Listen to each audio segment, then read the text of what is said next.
नमो आयरियाणं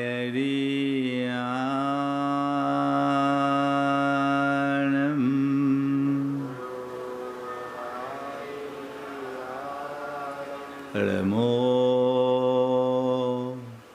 उवज्झायाणं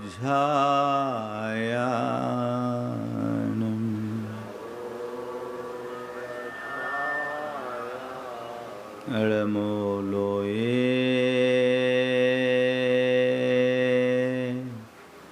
सवसाहुनं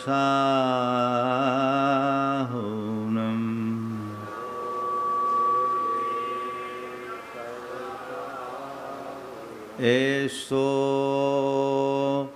पंचणमुयारो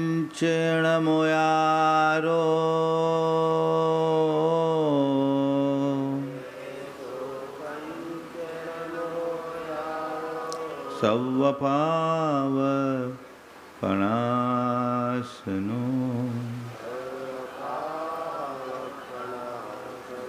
मंगलालं च सवेशिं पढ़ेमं हो मंगलम्। जय बोलो देवादिदेव 1008 श्री भगवान महावीर स्वामी की, अहिंसा परमो धर्म की, परम पूज्य आचार्य गुरुवर श्री विद्यासागर जी महाराज की, पूज्य मुनि श्री 108 प्रमाण सागर जी महाराज की, मुनि श्री 108 निर्वेद सागर जी महाराज की।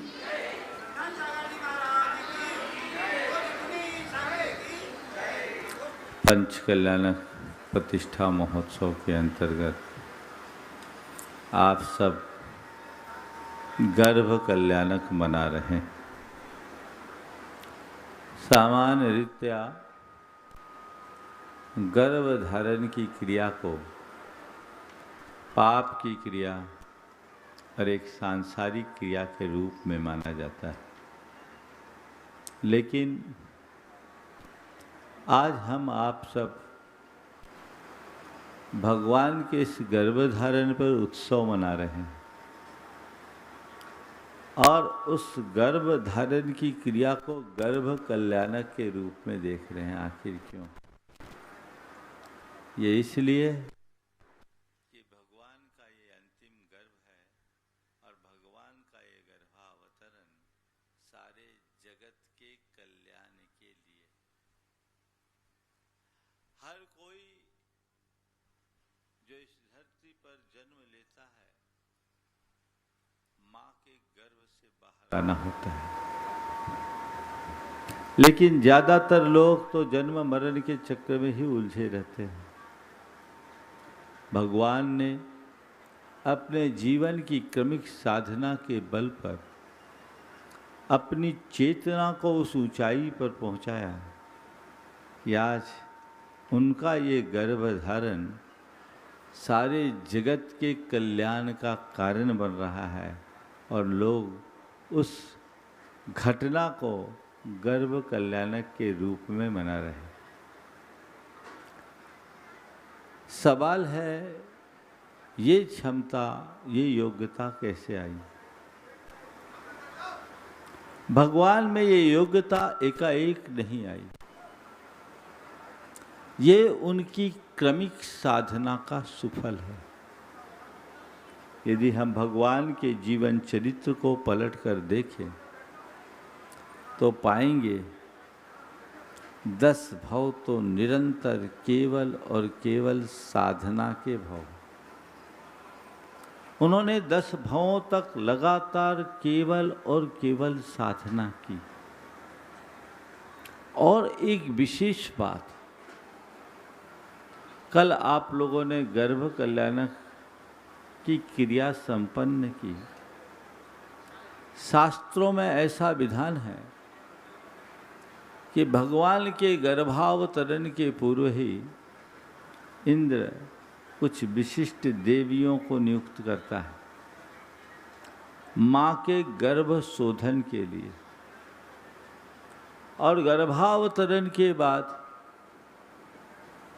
वो पूरे 9 माह तक, जब तक प्रसूति नहीं होती, जन्म नहीं होता, तब तक वे सब के सब माँ की सेवा में निरत रहती। ऐसा कहा जाता है कि इंद्र द्वारा ये सब कुछ गर्भ की रक्षा के लिए किया जाता है, पर मेरी धारणा कुछ अलग है। भगवान तद्भव मोक्षगामी है। उन्हें उनके जीवन में किसी भी प्रकार की कोई भी असुरक्षा तो है ही नहीं, फिर ये उपक्रम क्यों? तो मैं कहता हूं, ये सब नियुक्तियां गर्भ की रक्षा के लिए नहीं, संस्कारों की रक्षा के लिए, संस्कारों की रक्षा के लिए। क्योंकि किसी भी मनुष्य का गर्भ में आना और गर्भ के 9 माह उसके जीवन के सबसे मूल्यवान पल होते। उन 9 माहों में माँ के जैसे भाव होते हैं, उन सब का प्रभाव पेट में पलने वाले उस विकासोन्मुखी भ्रूण पर पड़ता है। तो ये इंद्र ने सुनिश्चित किया कि इस 9 माह की अवधि में मां के मन में रंच मात्र भी खेद खिन्नता ना हो, उसके हृदय में पूर्ण प्रसन्नता बने,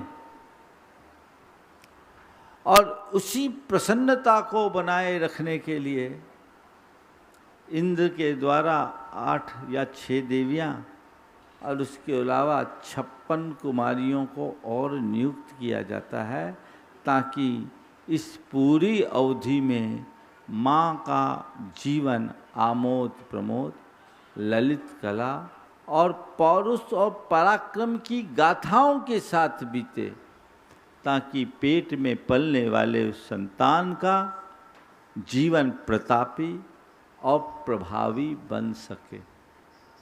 आप लोग अक्सर पंचकल्याणकों में इन दृश्यों को देखते हैं, और प्रायः ऐसे प्रसंगों को आप एक घटना के रूप में देखते हैं, लेकिन यथार्थ इसे एक अंतर घटना के रूप में देखना चाहिए। मैं मानता हूँ कि जो संस्कार गर्भ में पड़ते हैं, वो संस्कार पूरे जीवन काम में आते हैं। आज मैं उन्हीं संस्कारों की बात करूँगा। कल महाराज श्री ने ये प्रसंग शंका समाधान में छेड़ा था, मैं चाहता हूँ उसी बात पर आज चर्चा की जाए। हमारे जीवन में संस्कारों का बड़ा महत्व है।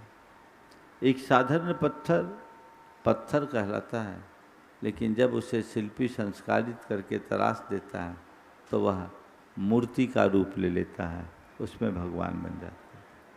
हमारा संस्कारहीन जीवन मिट्टी का लौंधा है और संस्कार युक्त जीवन मंगल कलश है।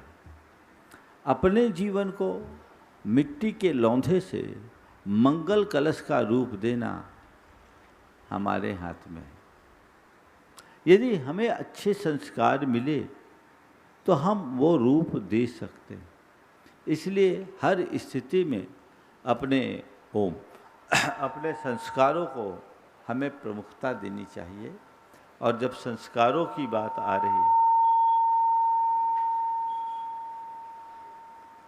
संस्कारों की बात आ रही है, तो आज मैं 4 संस्कार की बात करूँगा। सबसे पहला है गर्भ संस्कार, दूसरा है गृह संस्कार, तीसरा है समाज संस्कार, और चौथा है धर्म संस्कार। गर्भ संस्कार से लेकर धर्म संस्कार तक, जिसमें ग्रह और समाज भी बीच में जुड़े हैं, जब ये चारों प्रकार के संस्कार से हमारा जीवन मंडित होता है, तब सच्चे अर्थों में हम अपनी आत्मा का सम्यक उत्थान कर पाते हैं। पहला है गर्भ संस्कार। हमारे शास्त्रों में गर्भ से ही संस्कार डालने की बात की गई, लेकिन युग की कैसी विडंबना है, लोग गर्भ का ही संस्कार कर रहे हैं। कैसी विडंबना! जो एक जीता जागता इंसान है, और आज की इस आधुनिकता की अंधी दौड़ में लोग करनी अकरनी का विचार किए बिना महान कुकृत्य कर रहे हैं। गर्भ कल्याणक के इस दिन में मैं आप सबसे कहूंगा कि गर्भ में संस्कार डालने की बात तो अभी मैं करूंगा, पर पहला ये प्रण लो कि मैं गर्भ में पलने वाले शिशु को जन्म लेने का अधिकार दूंगा। गर्भ में उसका संस्कार नहीं। थोड़ा सोचो, तुम्हारे गोद में पलने वाले बच्चे के प्रति तुम्हारे मन में कितना प्यार होता है कि नहीं? गोद में पलने वाले शिशु के प्रति असीम प्यार और कोख में पलने वाले शिशु की हत्या, ये कैसा मातृत्व है? कभी विचार किया? उसका अपराध क्या है? यही ना कि तुम्हारी इच्छा के विरुद्ध आया है। जब तुम्हारी इच्छा थी ही नहीं तो ये कर्म किया क्यों? बीज क्यों बोया? अगर बीज बोया है तो फल खाने की भी तैयारी होनी चाहिए, और यदि ऐसा नहीं करते तो ये महान अनर्थकारी है। पंच कल्याणक के इस महोत्सव में मैं आप सबसे कहूँगा, पहला प्रण ये ले कि अपने जीवन में मैं गर्भपात जैसा कुकृत्य न करूँगा, न किसी के करने में अनुमोदना करूँगा। ये कोई साधारण ऑपरेशन नहीं है, ये हत्या है, और कोरी हत्या नहीं, जघन्यतम हत्या है। ये हत्या एक शिशु की हत्या नहीं, ये हत्या करुणा की हत्या है, ये हत्या अहिंसा की हत्या है, ये हत्या धर्म की हत्या है, ये हत्या वंश की हत्या है, और ये मातृत्व की हत्या है। इससे बचो। और कई बार तो ऐसी भी बातें सामने प्रकाश में आई जिससे रोंगटे खड़े हो जाए। आप सोचो कि ऐसा कृत्य करने वाले कितने जघन्य अपराध कर भागी बनते हैं। मैं उदयपुर में था, एक महिला आई, उसके साथ 17 साल का एक बच्चा था। पहले आशीर्वाद दिलाया, बोला महाराज जी इसको आशीर्वाद दीजिए, इसका IIT में अंडर 100 रैंक आया है, बहुत होशियार लड़का। बच्चे को आशीर्वाद दिलाया, बच्चा बाहर गया और अचानक फूट फूट कर रोने लगे। बोले महाराज आज मेरा मन मुझे कचोट रहा है। क्या बात? बोले महाराज ये जो बेटा है ना, ये जब मेरे पेट में था, इससे पहले मेरी 2 बेटियां थी। मैं नहीं चाहती थी कि तीसरा बच्चा आए। महाराज जी सबके कहने पर मैंने एबॉर्शन का मन बना लिया और सोचा इसको अबॉर्ट करा दूं। डॉक्टर के पास गई। महाराज वो डॉक्टरनी बहुत समझदार थी और उसकी बड़ी कृपा हुई मुझ पर। उसने मुझे समझाया और कहा कि ऐसा मत करो, जो बच्चा है उसको आने दो, जो होगा सो अच्छा होगा, और ऐसा करोगे तो तुम्हारे लिए बहुत सारे कॉम्प्लिकेशंस भी होंगे। उसने मुझे पाप का पाठ पढ़ाया महाराज मुझे उसकी बात समझ में आ गई। मैं पति और ससुराल वाले की इच्छा के विरुद्ध मैंने तय किया, अब जो होगा उस बच्चे को जन्म दूंगी। और महाराज जब बच्चा हुआ तो बेटा देखकर सब फूले न समाये। और महाराज जी ये बेटा इतना होनहार बेटा निकलेगा, किसी ने कल्पना नहीं की। आज ये IITN है और आगे बढ़ कर के क्या करेगा कह नहीं सकते। पहले अटेम्प्ट में इसने IIT में अंडर 100 में अपना सिलेक्शन प्राप्त किया। और महाराज जी मैं अब जब भी इसको देखती हूँ तो मेरे मन में लगता है कि मैं कितना बड़ा कुकृत्य कर रही थी, अपने ही खून का खून करने पर तुली थी। महाराज मुझे लगता है जब भी मैं इसको देखती हूँ तो मुझे लगता है कि मैं इसकी माँ नहीं, मैं तो इसकी हत्यारन बन चुकी थी। कभी आप सोच सकते हैं जिसकी हत्या करने का कुकृत्य किया जाता है वो क्या बन सकता है? एक अच्छा नागरिक बन सकता है, वैज्ञानिक बन सकता है, एक मुनि और महात्मा बन सकता है। उसके अंदर कितनी संभावनाएं। और कुछ प्रकरण तो ऐसे भी आए जिनने एबॉर्शन कराया, उसके बाद कोख ही खत्म हो गई, आज तक मां नहीं बन पाए। कदाचित यहाँ तुम सफल हो भी जाओ तो भी ये तय मानना जीवन कभी सफलीभूत नहीं होगा, क्योंकि ये पाप साधारण पाप नहीं है, महान पाप है जो कई जन्मों तक तुम्हारा पीछा करेगा। इसलिए आज ये संकल्प लीजिए कि गर्भ कल्याण के अवसर पर जितने लोग यहाँ प्रत्यक्ष रूप से सुन रहे हैं और जो परोक्ष रूप से इस कार्यक्रम को सुन रहे हैं, ये संकल्प ले कि हम गर्भपात जैसा कुकृत्य कभी नहीं करेंगे, न किसी की करने की अनुमोदना देंगे। हाँ, कभी कोई जच्चे और बच्चे के जान पर खतरा हो जाए तो मैं उस बात के लिए कुछ नहीं कहता, लेकिन आज जिस तरह के कुकृत्य हो रहे हैं वो कतई उचित नहीं है, घोर निंदनीय है। और मैं तो ये कहता हूँ जिन लोगों ने अपने जीवन काल में ऐसा कृत्य किया है, जब तक वो प्रायश्चित न ले ले तब तक न तो मुनिराजों को आहार देने के अधिकारी हैं, न ही भगवान का अभिषेक करने के अधिकारी हैं। उस दंपति को और उनके साथ सहयोगियों को पहले गुरुओं से प्रायश्चित लेना चाहिए, तभी आहार देना चाहिए और तभी उनको भगवान का अभिषेक करना चाहिए, क्योंकि वो सूतकग्रस्त हैं, वे हत्यारे हैं, उन्हें उस पर विचार करना चाहिए। गर्भ के संस्कार की बात मैं आप सबसे कर रहा हूँ। आज आप सब लोग अगर इस कृत्य के लिए संकल्पित होंगे कि हम अपने जीवन में न तो ऐसा कृत्य करेंगे और न ही किसी की अनुमोदना करेंगे, तो मैं समझता हूँ आपका पंचकल्याणक में आना सार्थक होगा। मैं आपकी आश्वस्ति चाहता हूँ। हाथ उठा करके थोड़ा आप लोग बोलेंगे।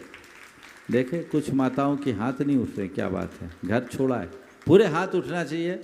दिखा दो भाई सब तरफ से, बहुत सुंदर। अभी हाथ ही नहीं उठाना है, मैं आपको संकल्प उठाए रखो, थोड़ा दुनिया को देख लेने दो। हाँ अच्छा है, ये एक बहुत ज़रूरत है और इसका सभी को ध्यान रखना चाहिए। दूसरी बात, गर्भ में संस्कार, नीचे कर ले, गर्भ संस्कार बहुत महत्वपूर्ण संस्कार है। एक बात ध्यान रखना, संतान की उत्पत्ति केवल रति का फल नहीं है। संतानोत्पत्ति एक बहुत बड़ी जिम्मेदारी है। एक अच्छी संतति को जन्म दिए बिना संस्कृति आगे नहीं बढ़ पाएगी। अपनी संस्कृति को आगे बढ़ाना चाहते हो तो संतति अच्छी बनाओ। ओ ठीक करो भाई, संतति अच्छी बनाओ। और संतति अच्छी तब बनेगी जब हम अपने संतान पर अच्छे संस्कार डालें।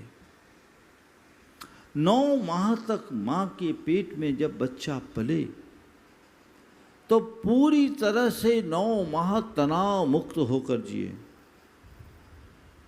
प्रसन्नता के साथ जिए, प्रतापी बने, प्रभावी बने और जीवन को उसी क्रम से आगे बढ़ाने की चेष्टा करें। मन में रंच मात्र खेद खिन्नता ना हो।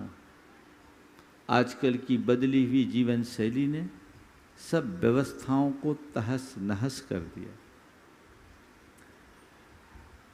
अब तो मुश्किल से बच्चा आता है और आने पर डॉक्टर पूरे 9 महीना फुल बेड रेस्ट बता देता है।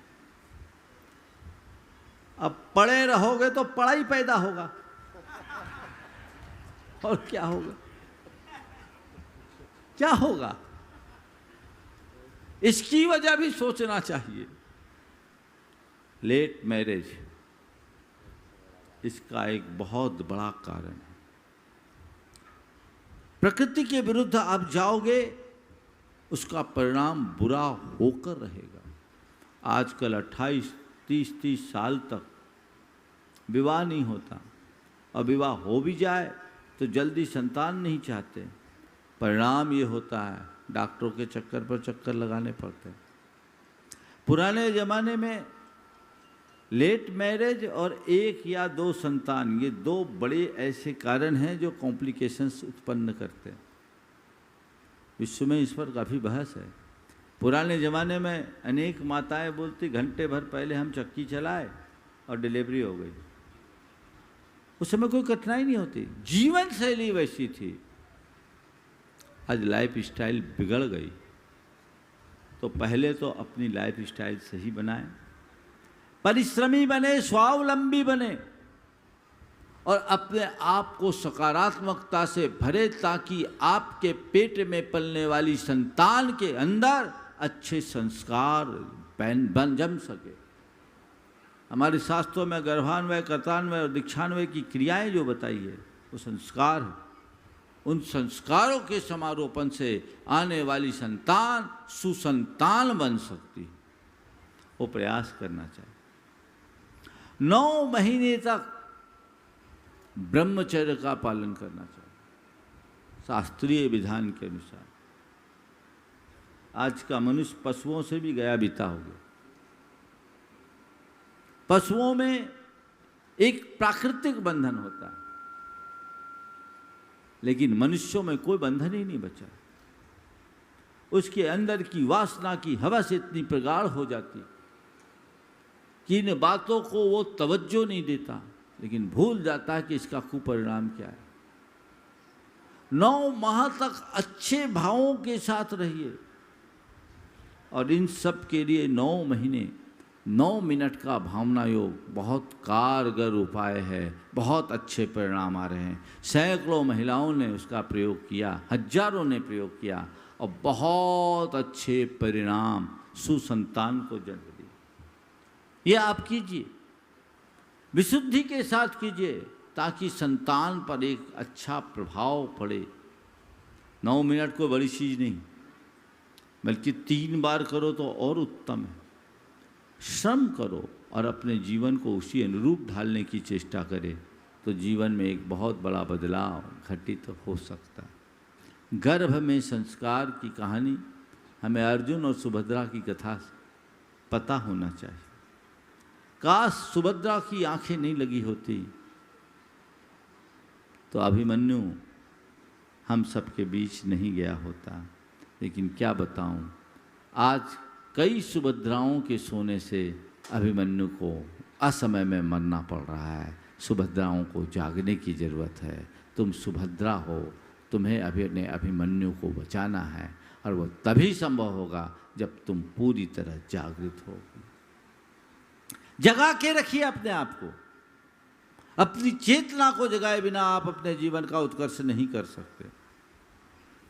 वो अवधि एक प्रकार से तपस्या की अवधि। तो गर्भ संस्कार को अच्छा बनाए। दूसरे क्रम में ग्रह संस्कार। गर्भ में संस्कार तो माँ ने दे दिए, लेकिन माँ ने जो संस्कार दिए उनके पल्लवन के लिए आधार क्या है? घर है। घर के संस्कार अच्छे होंगे तो संतान अच्छी होगी, और घर के संस्कार यदि विपरीत होंगे तो सब कुछ उल्टा हो जाएगा। संतान पर अच्छा असर पड़ता है घर पर, घर का। कहते परिवार संस्कारों की टकसाल होती है। जैसे संस्कार मिलेंगे, परिवार का जैसा संस्कार मिलेगा, जैसा वातावरण मिलेगा, बच्चे पर वही प्रभाव होगा। जैसे हो, मैंने सुना एक जेब कतरे को बच्चा हुआ, लोग उसे देखने गए। दंपति जेब कतरे थे। थोड़ा सावधान होना, अभी तो उन लोगों का सीजन चल रहा है।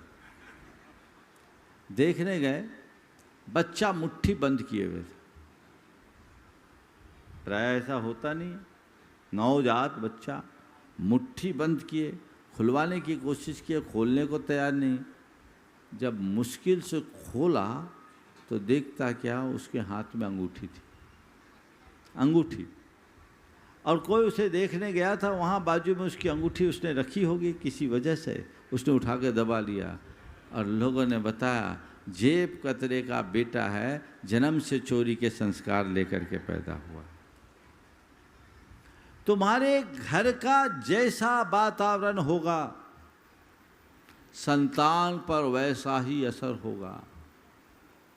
पहले घर में सारे संस्कार सुरक्षित रहते थे। बच्चों को घर से ही वह सब कुछ सीखने को मिल जाता था, देखकर समझकर। सारी सामाजिक धार्मिक रीतियों का बोध होता था। सामाजिक धार्मिक संस्कारों से बच्चे ओतपोत हो जाते थे। धार्मिक संस्कार और सामाजिक संस्कार और सरोकार सब उन्हें प्राप्त हो जाते थे। अब धीरे धीरे धीरे धीरे घर की सारी व्यवस्थाएं बिगड़ गई, और टीवी ने आकर आपको वह सब परोसना शुरू कर दिया जिसका आपके जीवन में न कोई अर्थ है न औचित्य है। संस्कारों का ये हाल हो रहा है कि हमने सुना है कि महानगरों में तो अब ठटरी बांधने के लिए भी इवेंट वाले को बुलाना पड़ता है। आज की पीढ़ी को ये भी पता नहीं कि कोई मर जाए तो उसका अंतिम संस्कार कैसे करे। परंपराएं छिन्न हो रही, मूल्य लुप्त हो रहे हैं। ऐसी स्थिति में क्या होगा? पहले इन सब चीज़ों को महत्व दिया जाता था क्योंकि संयुक्त परिवार था, प्रेम परस्परता और सहजीवन की हमारी प्रवृत्ति थी। उन सब चीज़ों से लोग सीखते थे एक दूसरे को देखकर। अब वो सब चीज़ें खत्म हो गई और हर व्यक्ति का चित्त पूरी तरह आत्म केंद्रित हो गया और व्यक्ति की दृष्टि पदार्थोन्मुखी होते जा रही है। इसने हमें पूरी तरह से संवेदनहीन बना दिया, और इस बढ़ती हुई संवेदनहीनता के कारण हमारा चित्त बड़ा अनुदार और स्वार्थी बनता जा रहा है। इसे व्यापकता दे। घर परिवार का वातावरण अच्छा होना चाहिए। आप चाहते हो कि मेरे बच्चे के संस्कार अच्छे हो तो घर में अच्छा वातावरण तो दीजिए। आजकल माँ बाप कहते हैं हमारा बच्चा सुनता नहीं है। ज़्यादातर लोगों की शिकायत है ना, हमारा बच्चा सुनता नहीं है। तो तुम ये बताओ, तुम अपने बच्चों को सुनाने लायक हो कि नहीं? पहले ये भी तो देखो। मेरा बच्चा सुनता नहीं है ये बात मान लिया, बच्चे को सुनना चाहिए, पर बाप ऐसा क्यों नहीं बना कि बच्चा उसकी सुन पाए? वातावरण भी तो दो। कहीं ना कहीं बाप की भी तो गलती है। आप वैसा आदर्श उपस्थित करो, खुद अपना आचार व्यवहार करो। बच्चों के उज्जवल भविष्य के लिए आपको अपना त्याग करना चाहिए।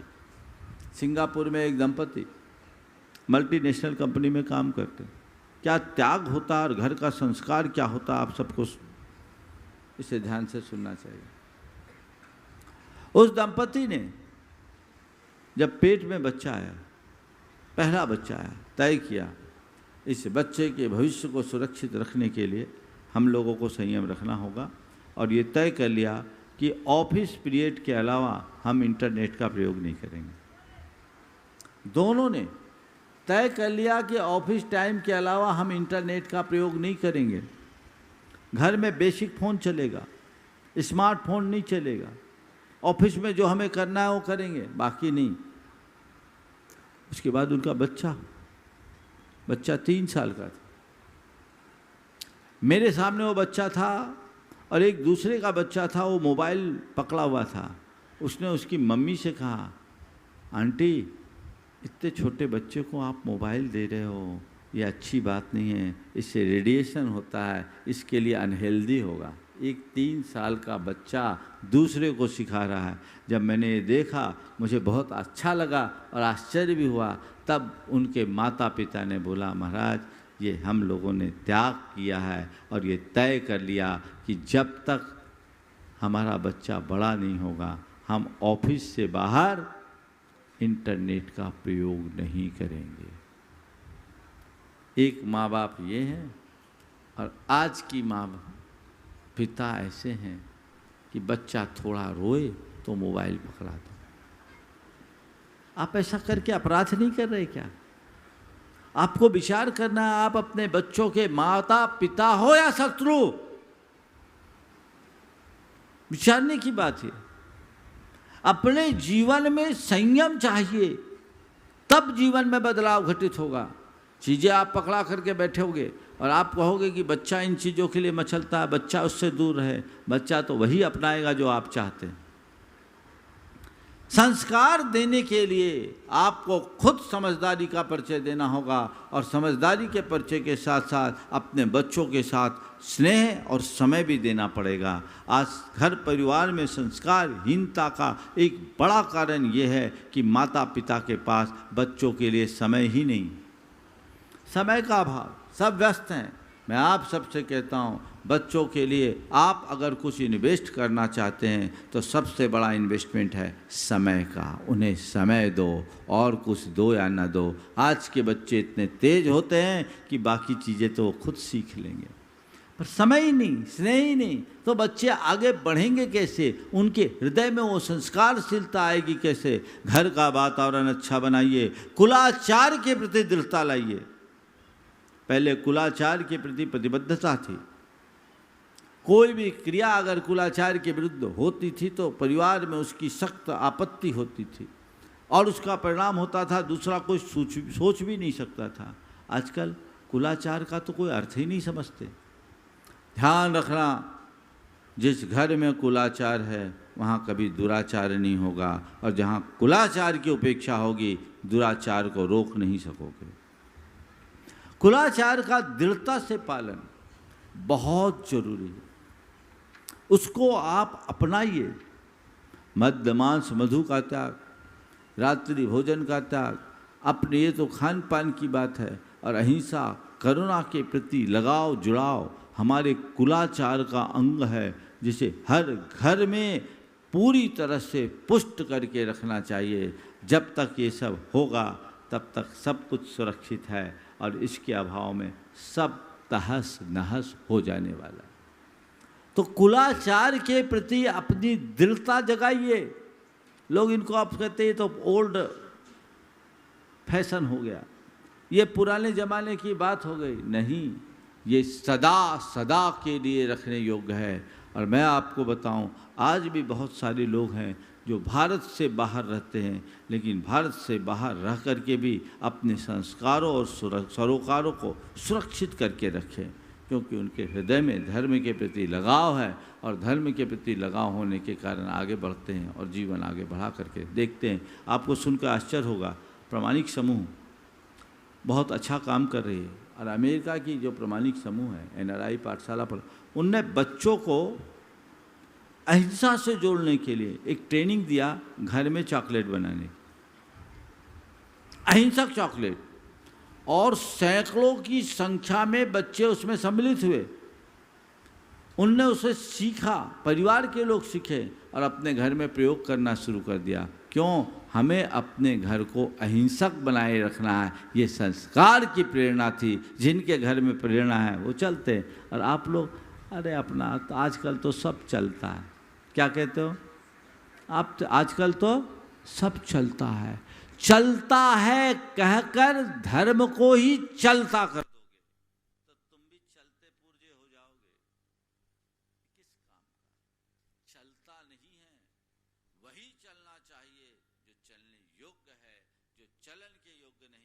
उसे कतई स्वीकार नहीं करना चाहिए।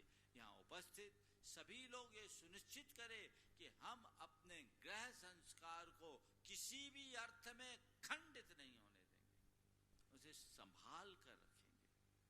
तब आप अपने जीवन में कुछ अच्छा कर पाएंगे। लेकिन ये स्थितियां भी बिगड़ते जा रही, लोग इनका ध्यान ही नहीं दे रहे। ग्रह संस्कार की बात करते बोलते तो हमारे बच्चों में संस्कार आए, लेकिन चाहते नहीं हो कि संस्कार आए। एक सज्जन मेरे पास अक्सर आते थे, रविवार का दिन था, एक दिन विलंब से आए। मैंने पूछा क्यों भाई, क्या बात है, आज विलंब से क्यों आए? बोले महाराज नई पीढ़ी का प्रभाव, नई पीढ़ी का प्रभाव। मैंने पूछा क्यों, क्या बात है? बोले महाराज बच्चे के कारण लेट हो। मैंने क्या हुआ, बच्चों को लाना चाहते थे, वो आना नहीं चाह रहा था क्या? बोले नहीं महाराज, वो आना चाह रहा था इसलिए लेट हो। आना चाह रहा था इसलिए लेट हो गया? बोले हाँ, वो आना चाह रहा था, और जब वो आना चाह रहा था तो मेरी पत्नी ने कहा इसको मत ले जाओ, महाराज टॉप के हैं, एक ही बेटा है, कहीं चक्कर में आ गया तो हाथ से निकल जाएगा। अब ये हाल है तुम्हारा। पहले तो चाहते हो कि महाराज के संपर्क में बच्चा आए, थोड़ा सुधर जाए, और ज़्यादा सुधरने लगे तो कहते ज़्यादा न सुधरे। बड़ा बुरा हाल है। जब तक तुम्हारी सोच सही नहीं होगी, जीवन आगे नहीं बढ़ेगा। तीसरे क्रम में मुझे बात पूरी करना है, समाज संस्कार। हमारे समाज में पहले सारे सामाजिक संस्कारों और सरोकारों के प्रति प्रतिबद्धता होती थी। पुराने जमाने में कोई भी लोग अपनी सामाजिक मर्यादा के विरुद्ध कोई कृत्य नहीं करते थे, और यदि कोई कृत्य हो जाता तो उसे सामाजिक स्तर पर दंडित किया जाता था। लोगों को बड़ा डर था। मुझे एक बार नागपुर के परिवार पंचायत के अध्यक्ष ने कहा था कि महाराज हम अपना पुराना रिकॉर्ड देख रहे थे तो उसमें मिला एक आदमी ने बाजार में कचौड़ी खा ली थी तो उसके विरुद्ध पंचायत बैठी थी। सवाल कचौड़ी खाने का नहीं, सवाल प्रतिबद्धता की। उसने अशुद्ध कचौड़ी खाई, इसलिए इस पर विचार हुआ। यानी ये सोचो हमारे लोग कितने ज़्यादा अपने संस्कारों के प्रति प्रतिबद्ध थे। और आज यदि कोई किसी की हत्या भी कर दे तो समाज में कोई फर्क पड़ने वाला नहीं है। कहाँ थे, कहाँ आ गए। सामाजिक व्यवस्थाएं चरमरा गई है। ऊपर से नीचे तक पाश्चात्य संस्कृति का अंधानुकरण हो रहा है। लोगों की सोच और प्रवृत्तियां पूरी तरह विकृत होते जा रही है। इसका परिणाम सामने है, सामने है। सब तरफ तो हाहाकार दिख रहा है। जीवन कैसे आगे बढ़ेगा इस अनाचार के दौर में? संस्कारों को सुरक्षित करने की हमारी जिम्मेदारी। समाज में इस संस्कार को ठीक करना चाहिए। और आज क्या बताऊं, पूरा सामाजिक वातावरण ऐसा बन गया कि आज आप सामाजिक ब्याह शादियों में, पहले हम लोग दिन में शादी, दिन में भोज की बात करते थे। बहुत जगह चल रहा है, चल भी रहा है, बहुत जगह चला है। कई जगह ये कहा गया कि समाज में खान पान में लिमिटेशन किया जाए, लेकिन आजकल की दशा ऐसी विचित्र हो गई कि अब सामाजिक समारोहों में शराब के प्रयोग भी अंधाधुंध तरीके से होने लगे कि नहीं, कैरेट्स लगने लगे। उस समय मुझे बड़ा दुख और क्षोभ हुआ जब एक सज्जन ने मुझे बताया कि एक महानगर में किसी के बेटे की शादी थी, और कई लोगों के ऐसी परंपरा है कि शादी का कार्ड भगवान के दरबार में रखते हैं, गुरु होते तो गुरु को भी रखते। वहाँ एक मुनि महाराज थे, उन्होंने वो कार्ड मुनि महाराज के पास भी रखा। वो कार्ड क्या था, एक डब्बा था। उसे खोला तो उसमें शराब की बोतल थी, छोटी सी शीशी थी। सोचने की बात है, एक समाज कहाँ जा रही, हम किस दिशा में जा रहे हैं। हमारे समाज के तथाकथित संभ्रांत लोग अपनी समृद्धि की आड़ में कितने प्रकार के अनाचारों को पुष्ट कर रहे हैं, और आप सब मूक दर्शक बने बैठे हैं। अगर ऐसे संस्कारों की होली जलती रहेगी तो हमारा धर्म क्या होगा, हमारी संस्कृति का क्या होगा, हमारी परंपरा का क्या होगा, हम अपने आने वाली पीढ़ी को कैसे सुरक्षित रख पाएंगे? इस पर तो विचार होना चाहिए। लेकिन आप लोग अब क्या करें, चलता है, हम थोड़ी कर रहे हैं। ये आपकी मौन सम्मति सब कुछ सत्यानाश करने वाली है। इस पर जागरूकता होना चाहिए। मैं आपसे कहता हूं, कहीं भी अगर सामाजिक संस्कारों के विरुद्ध कार्य हो, आप वहां से लौट आइए। और केवल लौटिए मत, अपनी आपत्ति दर्ज करके लौटिए कि मैं इस वजह से लौट रहा हूं क्योंकि ये संस्कारों के विरुद्ध है। महाराज व्यवहार बिगड़ जाएगा, व्यवहार बिगड़ जाएगा। तुम्हें व्यवहार की चिंता है, हमें संस्कार की चिंता है। संस्कार सुरक्षित है, सब सुरक्षित है, और संस्कारहीन व्यवहार तो राक्षसी व्यवहार कहलाता है। हमें उसकी कोई परवाह नहीं, उससे बचना चाहिए। अपने जीवन में बदलाव, परिवर्तन होना चाहिए। जहां हमारी सामाजिक मर्यादाओं का हनन हो, हम उसका परहेज करेंगे, इसका संकल्प लीजिए, और हम खुद के संस्कारों को सुरक्षित रखेंगे, समाज के संस्कारों को आगे बढ़ा पाएंगे। ये प्रयास होना चाहिए। आजकल की उच्च शिक्षा संस्थानों में जो दशा है भयानक, पूरे समाज का रूप बदलता जा रहा है। नई पीढ़ी पूरी तरह से पथभ्रष्ट होते जा रही है। हमने युवाओं के लिए बहुत सारे कार्यक्रम किए, act program, accept change and transform, ये हमारा प्रोग्राम होता है। उस प्रोग्राम में जब युवा आते हैं, युवतियाँ आती हैं, उनसे जब मैंने बात की, उसमें एक कन्फेशन का सेशन होता है, 3 दिन का कार्यक्रम, उसमें एक कन्फेशन का सेशन। उस कन्फेशन के सेशन में जो बात आती है वो समाज की घिनौनी तस्वीर को प्रकट करती है। उसमें से 80% लड़कियां शराब और रिलेशनशिप से जुड़े होते हैं। लड़के भी 80%। आप सोचिए, आप क्या कर रहे हैं? आपने तो सोच लिया कि मेरा बेटा और मेरी बेटी बाहर पढ़ रही, बहुत अच्छे से पढ़ रही, आप अपनी गाढ़ी कमाई उनके लिए खर्च करते हो, लेकिन वो कहाँ जा रहे? कोरोना के दौर में जब शराब की दुकान खुली, अखबार की एक कटिंग मुझे लोगों ने दिखाई, शराब की दुकान में लाइन लगी थी और सबसे लंबी लाइन लड़कियों की थी। ये क्या है? और आपको घटना बताऊं, मैं इसी विदिशा में था 2001 में।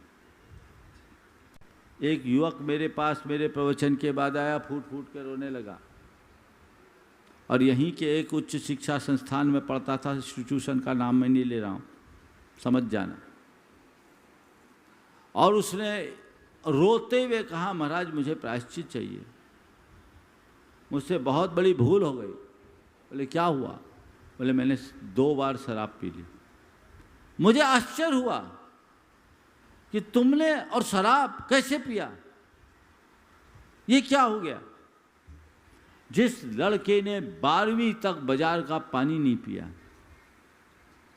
वो लड़का शराब पीने के पश्चाताप के लिए प्रायश्चित मांग रहा है। मुझे भी आश्चर्य हुआ, क्या हुआ? बोला महाराज क्या बताऊं, कॉलेज में गया, इंजीनियरिंग कॉलेज में गया, और शुरुआत में रैगिंग के नाम पर हमारे सीनियर्स ने बियर की गिलास में पानी मिला करके दिया। बियर की गिलास में पानी पीने को कहा, बहुत फोर्स किया। फिर 2-3 बार उसी में 2-4 बूंद बियर डाल के पिलाया। महाराज बार बार प्रेशराइज किया तो मेरे मन में भी आया, एक आध बार एंजॉय करके देखना चाहिए। महाराज मैंने शराब पी ली, आज आपके प्रवचन से मेरा हृदय कचोटा और मैं आपके चरणों में आया प्रायश्चित। ये आज की तस्वीर है। आपकी आंखों में पट्टी है, रूप बड़ा घिनौना होता जा रहा है, क्योंकि आप संस्कारों को तवज्जो दे ही नहीं रहे। आप अपने बच्चों की अच्छे से अच्छी शिक्षा की बात करते हैं, अच्छे से अच्छे संस्कारों की कहाँ बात है। जितनी तत्परता से आप अपने बच्चों को स्कूल भेजते हैं, उतनी तत्परता आप पाठशाला के प्रति क्यों नहीं दिखाते जहाँ संस्कार मिले। आप अगर ऐसा नहीं करेंगे तो आप बहुत बड़े अपराधी हो। ध्यान रखना, कुरान काव्य में लिखा है, जो लोग संतान को जन्म देकर उसे उत्तम संस्कार नहीं देते, वे केवल धरती का भार बढ़ाने का अपराध करते हैं। संतान को जन्म देकर जो उत्तम संस्कार नहीं देते, वो धरती का भार बढ़ाने का अपराध करते हैं। तय करो, तुम माँ बाप हो, तुम अपने संतान के जनक जननी हो या अपराधी, क्या बनना चाहते हो। ये एक बहुत बड़ा नैतिक और सामाजिक अपराध है। संस्कारों की आवश्यकता है, उधर जागरण होना चाहिए। बच्चों को बाहर पढ़ने के लिए भेजो तो उनको संकल्पों से बांध करके भेजो और गुरुओं के संसर्ग में रखो, ताकि वो अपने संस्कारों को सुरक्षित रख सके। उनके अपने जीवन की एक सीमा होनी चाहिए। उस सीमा रेखा के भीतर अगर बच्चे रहें तो उनके जीवन में बहुत बड़ा बदलाव आ सकता है और वे भटकाव से अपने आप को बचा सकते हैं। ये सामाजिक संस्कार की बात है। एक क्रांति होनी चाहिए। मुझे तो तब बड़ा आश्चर्य लगता है कि एक तरफ साधुओं के समक्ष इतनी भीड़ उमड़ती है और दूसरी तरफ पूरी पीढ़ियां बर्बाद हो रही, और लोग भटके तो फिर भी समझ में आता है। साधुओं के संपर्क में रहने वाले लोगों में भी ऐसा भटकाव दिखता है तो बड़ा आश्चर्य होता है। ये तुम्हारी नैतिक जिम्मेदारी है। तुम अगर गुरुओं की शरण में हो तो तुम्हारे आचरण में वो गौरव और गरिमा दिखना चाहिए। यदि तुम्हारे आचरण में इस तरह की गिरावट होगी तो इससे तुम्हारा ही नहीं, गुरुओं का गौरव भी खंडित होगा। ये विचार करना चाहिए। तो समाज संस्कार को सुरक्षित रखना बहुत बड़ी जिम्मेदारी। आजकल लोग इन बातों पर ज़्यादा ध्यान नहीं देते हैं। महाराज स्टेटस है, समाज की आजकल की व्यवस्थाएं हैं, करना पड़ता है, हम लोग क्या करें। आजकल के जितने भी शादी विवाह होते हैं, डेस्टिनेशन वेडिंग्स होती है, 5 सितारा होटलों में होता है। वहाँ जा कर के क्या होता है, संस्कारों की होली जलती है और कुछ नहीं होता। एक दिन मैं ऐसे ही संस्कारों की चर्चा कर रहा था। एक पत्रकार बैठा था। पत्रकार ने कहा, महाराज अब संस्कारों की मार्केट वैल्यू कहाँ है, संस्कारों की मार्केट वैल्यू कहाँ है। मैंने कहा, सुन, मार्केट वैल्यू एक वेश्या की होती है, माँ की नहीं होती। संस्कार हमारे माँ है। तुम वैल्यू की बात कर रहे हो, इसे खंडित करके पाओगे कैसे, क्या पाओगे। संस्कारों को सुरक्षित रखिए और जीवन को आगे बढ़ाइए, तब होगा धर्म संस्कार। आप धर्म के संस्कार को बढ़ाना चाहते हैं, गर्भ संस्कार, ग्रह संस्कार और समाज संस्कार सुरक्षित होंगे तो धर्म संस्कार सही अर्थों में पनपेगा। अन्यथा धर्म की बातें होगी और धर्म के नाम पर कोरी आत्ममुग्धता होगी, कुछ नहीं होगा। धर्म के संस्कार को अपने हृदय में पल्लवित करना चाहते हैं, तीनों आधार को मजबूत करें और अपने चिंतन में अध्यात्म को प्रतिष्ठापित करें। जब तक मनुष्य आध्यात्मिक दृष्टि से ओतप्रोत नहीं होता, तब तक सच्चे अर्थों में वो सच्चा धर्मी भी नहीं बन पाता। आप सब अपने आप को धर्मी मानते हो कि नहीं मानते, बोलो थोड़ा जोर से, थोड़ा जोर से बोलो। धर्मी हो कि पापी, पक्का धर्मी हो कि पापी। तो धर्मी हो तो पाप करना छोड़ दो। क्या बोला, अगर अपने आप को धर्मी मानते हो तो पाप करना छोड़ दो, और यदि अपने आप को पापी मानते हो तो धर्म करना शुरू कर दो। हिसाब बराबर होगा। क्या बोला, समझ में आई बात, नहीं आई। अगर धर्मी मानते हो तो पाप करना छोड़ दो, और पापी मानते हो तो धर्म करना शुरू कर दो। आगे बढ़ो। धर्म के संस्कार को आगे बढ़ाना चाहते हो तो आध्यात्मिक दृष्टि को अपनाओ, आत्मा अनात्मा के भेद विज्ञान को समझो, और ये संस्कार भी बचपन से होना चाहिए। आत्मा अनात्मा का बोध बचपन से होना चाहिए। हर बच्चे बच्चे को इस बात का पता होना चाहिए मैं कौन हूँ और मेरा क्या है। मैं इस संसार में जी रहा हूँ तो वहाँ मेरी सीमा क्या है, मेरी भूमिका क्या है। ये बात यदि मन मस्तिष्क में अंकित हो जाएगी तो कहीं किसी प्रकार का भटकाव नहीं होगा। और जिसके हृदय में ये बात नहीं होगी वो धर्म करेगा तो भी धर्म के नाम पर ऊपर की क्रियाएं होगी, अंतर में धर्म का स्पर्श नहीं हो पाएगा। हम धर्म के संस्कार को अपने हृदय में पल्लवित करें और जीवन को आगे बढ़ाने का उपक्रम करें, तब हमारा ये पंच कल्याणक मनाना सार्थक होगा, सफल होगा। हम सबका एक ही लक्ष्य होना चाहिए, हमें दुर्लभ मनुष्य जीवन मिला है और इस दुर्लभ मनुष्य जीवन को सार्थक बनाना है। इसे किसी प्रकार से यूं ही नहीं गंवाने देना है। अपने जीवन को संभाल करके जिए, ठीक तरीके से जिए, जिससे हम अपने जीवन को सफलीभूत कर सके और जीवन को आगे बढ़ा सके। पंच कल्याणक में आप सबका बहुत अच्छा उत्साह दिख रहा है। ये उत्साह इतना वृद्धिंगत हो कि पूरे पांच कल्याणक में जीवन के कल्याण का बीजारोपण हो जाए, जो पल्लवित होकर अपने जीवन को आगे बढ़ा सके। अभी आप सबसे कहा गया भावना योग, जब से मैं आया तब से ही कुछ लोग जो यहाँ निरंतर भावना योग को प्रवर्तित करते रहे हैं, शिशिर वगैरह की टीम मुझसे कह रहे थे कि महाराज भावना योग भी होना चाहिए।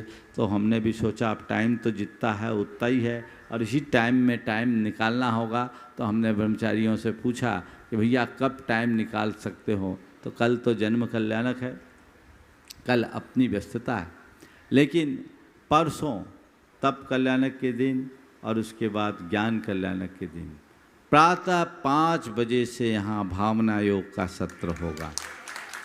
आपको उसमें आना होगा और उसके बाद लगभग 6 सवा 6 बजे तक ये कार्यक्रम चलेगा। फिर आपके पंच कल्याणक की क्रियाएं होगी।